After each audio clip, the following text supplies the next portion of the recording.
नमस्कार, आप देख रहे हैं आज तक। आपके साथ मैं हूं अंजना ओम कश्यप। एक तरफ मोदी मंत्रियों को निर्देश दे रहे हैं, दूसरी तरफ मोदी के शिक्षा मंत्री की शिक्षा पर ही बवाल मचा हुआ है। कांग्रेस नेता स्मृति ईरानी की शिक्षा को लेकर मुद्दा बना रहे हैं, वहीं बीजेपी इस मुद्दे पर खुलकर स्मृति का बचाव कर रही है। मोदी सरकार के कामकाज का पहला दिन था और 10 साल से कामकाज संभालने वाली कांग्रेस पार्टी पिछले कुछ दिनों से खाली बैठी थी। इंदिरा गांधी के विश्वासी अजय माकन ने इस खालीपन को भरने के लिए स्मृति ईरानी पर ट्वीट किया। मोदी की क्या कैबिनेट है? मानव संसाधन विकास मंत्री ग्रेजुएट भी नहीं है। भारतीय चुनाव आयोग की साइट पर उनका हलफनामा देखिए। खैर, मंगलवार की शाम को आया ट्वीट ज्यादा शोर नहीं कर सका। रविशंकर प्रसाद ने कैबिनेट की बैठक के बाद मोदी के फैसले और स्मृति ईरानी दोनों की काबिलियत पर मुहर लगा दी। जिस तरह से स्मृति संसद में बोलती हैं, हिंदी में बोलती हैं, अंग्रेजी में बोलती हैं, उनकी जो नेतृत्व क्षमता है इससे पूरा देश परिचित है और उनके गुणों के कारण ही प्रधानमंत्री जी ने उन्हें यह पद दिया है। प्रधानमंत्री जी ने अपने सारे मंत्रियों की क्षमताओं का ध्यान रख करके उनको उत्तरदायित्व दिया है। अगर कांग्रेस की ओर से यह टिप्पणी आई है तो मैं कहूंगा बहुत दुर्भाग्यपूर्ण है। लेकिन सुबह होने के बाद मोदी सरकार में जल संसाधन और गंगा सफाई अभियान मंत्री उमा भारती ने अजय माकन के ट्वीट का साक्षात उत्तर दिया। सबसे दुखती रग पर उमा ने ऐसी चोट की कि कांग्रेसी तिलमिला उठे। पूछा, कांग्रेसी बताएं कि यूपीए की चेयरपर्सन सोनिया गांधी ने कितनी पढ़ाई की है। मुझे पूछना है कि सोनिया गांधी की शैक्षणिक योग्यता क्या है, क्योंकि उन्होंने यूपीए को हेड किया है, मनमोहन सिंह को डायरेक्शन दिए। पूरी यूपीए की सरकार उनके दरवाजे पर हाथ बांध के खड़ी थी। तो सोनिया गांधी जिन्होंने यूपीए की सरकार चलाई हो, उनके क्वालिफिकेशंस क्या हैं? पहले कांग्रेस के लोग उनका सर्टिफिकेट दिखाएं कि वो कितनी पढ़ी, कहाँ पढ़ी, किस प्रकार से पढ़ी, पढ़ाई का प्रकार क्या था। इसके बाद वो स्मृति ईरानी के बारे में सवाल कर पाएंगे। खैर, मंत्रियों की शैक्षणिक योग्यता पर शुरू हुई बहस जारी रही। भारतीय राजनीति के बड़े बड़े दिग्गजों की पारंपरिक शिक्षा पर प्रश्न उठाए जा सकते हैं, लेकिन योग्यता कभी सर्टिफिकेट की मोहताज नहीं होती। दूसरी बात ये कि शर्मनाक हार के बाद आत्मचिंतन और पार्टी की दुर्दशा पर मंथन करने के बदले बीजेपी के मंत्रिमंडल में खोट देखना कांग्रेस को कहां शोभा देता है। कांग्रेस के लिए ये तंज कसने का नहीं, अपनी आलोचना का समय है। अमिताभ सिन्हा के साथ आज तक ब्यूरो। ये बवाल मचा कैसे? दरअसल स्मृति ईरानी की शिक्षा पर सवाल इसलिए खड़े हो रहे हैं कि खुद स्मृति ने अपनी शैक्षणिक योग्यता के बारे में ठीक जानकारी नहीं दी। एक जगह खुद को ग्रेजुएट लिखा 2004 के एफिडेविट पे, दूसरी जगह ग्रेजुएशन की छात्र बताया। विवाद यहां से शुरू होता है।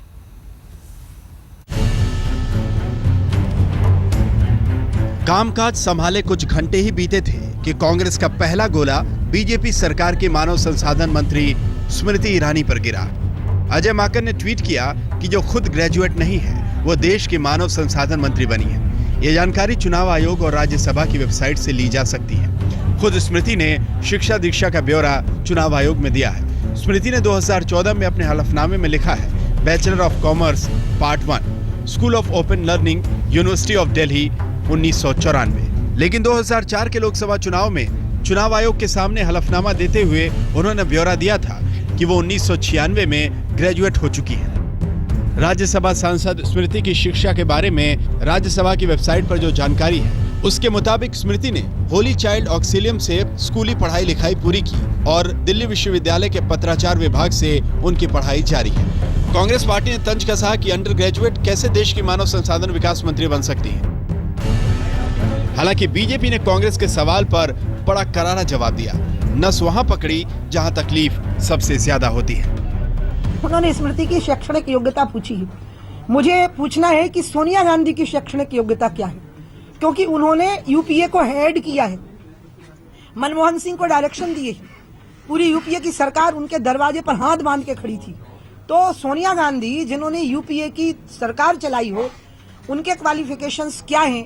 पहले कांग्रेस के लोग उनका सर्टिफिकेट दिखाएं कि वो कितनी पढ़ी, कहाँ पढ़ी, किस प्रकार से पढ़ी, पढ़ाई का प्रकार क्या था। इसके बाद वो स्मृति ईरानी के बारे में सवाल कर पाएंगे। जानकारी में अलग अलग बातें देने की वजह से स्मृति पर सवाल उठ रहे हैं। सवाल उनकी निजी योग्यता का नहीं, सवाल ये है कि उन्होंने 2 अलग अलग चुनावों में शैक्षणिक योग्यता के बारे में अलग अलग जानकारी क्यों दी।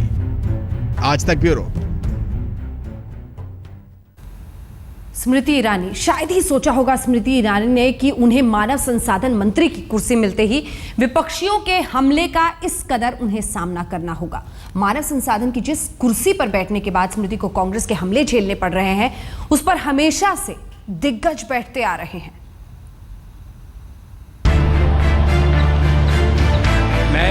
मैं स्मृति जुबिन ईरानी ईश्वर की शपथ लेती हूँ कि मैं स्मृति ईरानी के शपथ ग्रहण लेते ही सियासी गलियारों में विवादों का धुआं उठने लगा।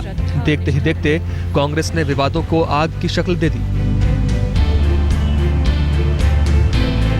स्मृति को मानव संसाधन मंत्री बनाए जाने पर सवाल खड़े कर दिए।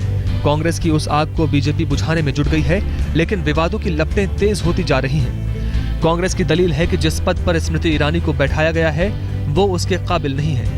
स्मृति की शैक्षणिक योग्यता इतनी नहीं कि उन्हें मानव संसाधन मंत्री बनाया जाए। इसके पीछे कांग्रेस के अपने ही तर्क हैं। वो इतिहास के गलियारे में बीजेपी को झांकने की नसीहत दे रही है। माननीय प्रधानमंत्री जी को अधिकार है कि वो किसको अपना मंत्रिमंडल में लें। अगर उनकी नजर में इस देश का मानव संसाधन मंत्री डॉक्टर मुरली मनोहर जोशी और स्मृति ईरानी में उनको पसंद करना है तो उन्होंने स्मृति ईरानी को पसंद किया है। इसमें क्या आपत्ति किसी को है?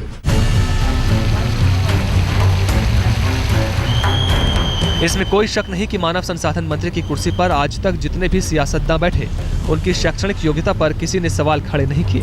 देश की आजादी से लेकर स्मृति ईरानी से पहले तक जितने भी शिक्षा मंत्री बने, उनकी शैक्षणिक योग्यता आला दर्जे की रही है। देश के पहले शिक्षा मंत्री मौलाना अबुल कलाम आजाद कई भाषाओं के विद्वान थे। इस्लामी शिक्षा के साथ साथ दर्शन शास्त्र, इतिहास और गणित में भी उन्होंने शिक्षा ली थी। कहा जाता है कि 16 साल में ही उन्हें वो सभी शिक्षा मिल गई थी जो आमतौर पर 25 साल में मिला करती थी। शिक्षा मंत्री की कुर्सी वीपी सिंह, पीवी नरसिम्हा राव और अटल बिहारी वाजपेयी जैसे शख्सियतों ने भी संभाली, जो बाद में जाकर देश के प्रधानमंत्री बने। राष्ट्रपति बनने से पहले फखरुद्दीन अली अहमद भी देश के शिक्षा मंत्री बने। जिस कुर्सी को लेकर कांग्रेस आज बीजेपी पर हमले कर रही है, उस पर कांग्रेस के दिग्गज नेता अर्जुन सिंह और माधवराव सिंधिया भी बैठ चुके हैं। माधवराव सिंधिया ने ऑक्सफोर्ड से पढ़ाई की थी।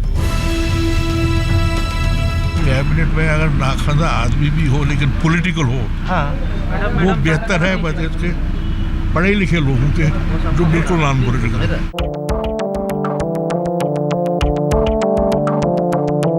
वक्त भी अजीब संयोग दिखाता है। स्मृति को वही मानव संसाधन विकास मंत्रालय मिला है जिस पर पिछली सरकार में कपिल सिब्बल काबिज थे। वो कपिल सिब्बल जिनसे वो 2004 के चुनाव में हारी थी। जहाँ तक परिश्रम की बात है तो मुझे लगता है वहाँ पर तो कोई कोताही होगी नहीं, लेकिन इतना ज़रूर आश्वस्त करना चाहती हूँ कि जितना विश्वास लोगों ने मुझ में और विशेषतः मेरे संगठन में दिखाया है, उस विश्वास पर हम खरे उतरेंगे। विवादों के बीच स्मृति ईरानी ने मानव संसाधन मंत्रालय में कामकाज संभाल लिया है। बीजेपी स्मृति का बचाव कर रही है, लेकिन डिग्री को लेकर स्मृति ईरानी अब तक चुप्पी साधे हुए हैं। अमिताभ सिन्हा, दिल्ली, आज तक। भले ही स्मृति ईरानी मोदी सरकार में सबसे कम उम्र की मंत्री हैं, लेकिन उनके लिए यहां तक की राह आसान नहीं। ग्लैमर की दुनिया से लेकर सियासत की दुनिया में हर जगह उन्हें काफी जद्दोजहद करनी पड़ी है। स्मृति को ब्यूटी प्रोडक्ट्स की मार्केटिंग से लेकर मैकडॉनल्ड्स तक में काम करना पड़ा।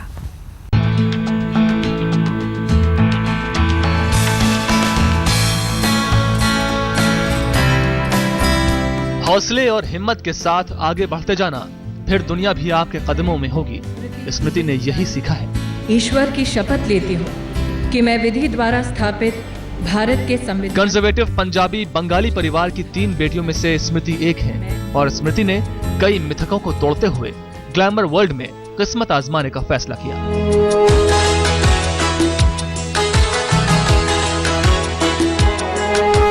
रिश्तों के भी रूप बदलते हैं। 10वीं क्लास से खुद का खर्च संभालने वाली स्मृति के बारे में कहा जाता है कि वो सिर्फ 12वीं तक ही पढ़ाई कर पाई और अब उन्हें शिक्षा मंत्रालय की जिम्मेदारी मिली है। सर कांग्रेस की तरफ से एक बयान आया है कि स्मृति ईरानी ने ग्रेजुएट भी नहीं किया और एचआरडी मिनिस्टर आपने बना दिया। Thank you. मजबूत इरादों और फैसले पर अडिग रहने वाली स्मृति ने कभी दिल्ली में घूम घूम कर ब्यूटी प्रोडक्ट्स की मार्केटिंग की। किसी ने मुंबई में किस्मत आजमाने की सलाह दी और वो मुंबई आ गई। साल 1998 में उन्होंने मिस इंडिया के लिए ऑडिशन दिया, चुन ली गई, लेकिन पिता ने इसमें भाग लेने से मना कर दिया। आखिर में मां ने साथ दिया। स्मृति को 2 लाख रुपए भी भिजवाए, वो कंपटीशन के फाइनल तक पहुंची लेकिन जीत नहीं पाई। मां के पैसे लौटाने के लिए स्मृति ने नौकरी ढूंढनी शुरू की और फ्लाइट अटेंडेंट के लिए अप्लाई किया।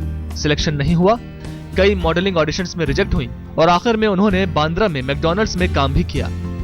लेकिन जिंदगी की जद्दोजहद उन्हें बीजेपी तक खींच लाई। ये स्मृति की काबिलियत, उनका टैलेंट है कि वो अपनी बात ठोस अंदाज में रखती हैं। मैं कहना चाहती हूँ कि जो लोग सत्ता में आए राजनीति को एक नई दिशा देने के लिए, उसे नए ढंग से परिभाषित करने के लिए, उनके पास मौका था कि या तो वो अपने सिद्धांत पर अड़े रहें या सत्ता को प्राप्त करें उन लोगों के साथ जिन पर उन्होंने भ्रष्टाचार का आरोप लगाया था।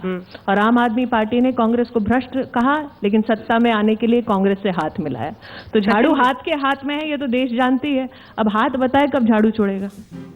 आज तक के कई कार्यक्रमों में स्मृति अपनी बात रख चुकी हैं। एजेंडा आज तक से लेकर पंचायत आज तक और सीधी बात में वो बेबाकी जाहिर कर चुकी हैं। मैं इतना कहना चाहूंगी कि मैं गौरवान्वित हूं कि मेरी पार्टी ने मुझ में इतनी क्षमता देखी कि जो लोग मुझे राइट ऑफ कर रहे थे, जिसमें आपका नाम भी शामिल है, वो लोग कम से कम ये तो मान रहे हैं कि टक्कर का चुनाव है और जीतेंगे। ये बात मैं आज आपसे कहना चाहती हूँ। स्मृति ने जो सोचा वो किया। परंपराओं के साथ, नए जमाने की सोच के साथ आज वो सुनहरे मुकाम पर खड़ी है। बड़ी जिम्मेदारी, बड़े ओहदे और कामयाबी की बड़ी कहानी के साथ। आज तक ब्यूरो। क्योंकि सास भी कभी बहू थी। जी हाँ, यही वो टेलीविजन सीरियल है जिसने स्मृति को देश की फेवरेट बहू बना दिया। तुलसी वीरानी का किरदार अमर हो गया, स्मृति का करियर बुलंद। क्योंकि सास भी कभी बहू थी, क्योंकि सास भी कभी बहू थी। इसी सीरियल ने कामयाबी के वो मुकाम हासिल किए जो कभी टूट नहीं सके। तुलसी कहाँ है? मैं उससे बात करने आई हूँ। माँ बोले। रिश्तों के ताने बाने को टीवी पर इससे शानदार तरीके से कभी पेश नहीं किया गया था। इसी सीरियल में वो चेहरा नजर आया जो आज देश की मानव संसाधन विकास मंत्री बन चुकी हैं, स्मृति ईरानी यानी तुलसी वीरानी। स्मृति के लिए न सियासत आसान रही और न ही सीरियल्स में एंट्री। पहल तो क्योंकि सास भी कभी बहू के लिए एकता कपूर की टीम ने उन्हें ना कर दिया। मोदी के कैबिनेट में स्मृति सबसे कम उम्र की मंत्री हैं और सिर्फ 38 साल में स्मृति ने सियासत और सीरियल्स के तमाम रंग देख लिए। ग्लैमर की दुनिया में उन्होंने 1998 के करीब अपने कदम बढ़ा दिए थे। मिस इंडिया कॉन्टेस्ट में ट्राई तो किया लेकिन फाइनल राउंड तक भी नहीं पहुंच सकी। बाद में उन्होंने मुंबई का रुख किया और कई सीरियल्स में रोल किए। थोड़ी सी जमी, थोड़ा आसमां और विरुद्ध। सीरियल्स में अभिनय का सफर आगे बढ़ता रहा लेकिन उन्हें तो कुछ और भी करना था। बीजेपी में स्मृति की एंट्री हुई। कुशल वक्ता, कुछ अलग करने की कोशिश और मेहनत ने उन्हें बड़े नेताओं में शुमार कर दिया। चुनाव हारी भी, राज्यसभा भी पहुंची, मंत्री बनी। अब उन्हें अपने सीरियल्स की ही तरह कामयाब होना होगा क्योंकि स्मृति अब देश की मानव संसाधन विकास मंत्री है। आज तक ब्यूरो।